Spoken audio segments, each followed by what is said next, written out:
ಇಸ್ಲಾಂ ಧರ್ಮವು ಮಾನವನ ಜೀವನವನ್ನು ಸರಿದಾರಿಗೆ ನಡೆಸುವ ದೈವಿಕ ಮಾರ್ಗವಾಗಿದೆ. ಕುರಾನ್ ಮತ್ತು ಹದೀಸ್ಗಳಲ್ಲಿ ಸಮಾಜದ ಸುಧಾರಣೆ, ನ್ಯಾಯ ಮತ್ತು ಶಾಂತಿ ಬಗ್ಗೆ ಬಹಳ ಮಹತ್ವ ನೀಡಲಾಗಿದೆ.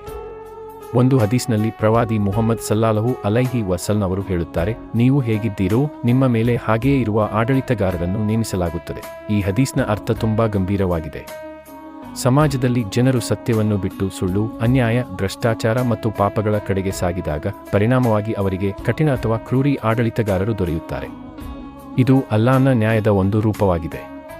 ಅಂದರೆ ಆಡಳಿತಗಾರರ ಗುಣಮಟ್ಟವು ಸಮಾಜದ ಸ್ಥಿತಿಯನ್ನು ಪ್ರತಿಬಿಂಬಿಸುತ್ತದೆ. ಒಂದು ಸಮಾಜದಲ್ಲಿ ಜನರು ನ್ಯಾಯಪ್ರಿಯರಾಗಿದ್ದು ಒಳ್ಳೆಯ ಗುಣಗಳನ್ನು ಅನುಸರಿಸುತ್ತಿದ್ದರೆ ಅಲ್ಲಾಹ್ ಅವರಿಗೆ ದಯಾಳು ಮತ್ತು ನ್ಯಾಯಪ್ರಿಯ ನಾಯಕತ್ವವನ್ನು ನೀಡುತ್ತಾನೆ. ಈ ಹದೀಸ್ ನಮಗೆ ಮಹತ್ವದ ಪಾಠವನ್ನು ನೀಡುತ್ತದೆ. ಸಮಾಜವನ್ನು ಸುಧಾರಿಸಲು ಮೊದಲು ನಾವು ನಮ್ಮನ್ನು ತಿದ್ದಿಕೊಳ್ಳಬೇಕು. ಪ್ರತಿ ವ್ಯಕ್ತಿಯು ತನ್ನ ನಡೆನುಡಿಗಳನ್ನು ಸರಿಪಡಿಸಿದರೆ ಸಮಾಜದಲ್ಲಿ ನ್ಯಾಯ ಮತ್ತು ಶಾಂತಿ ನೆಲೆಸುತ್ತದೆ.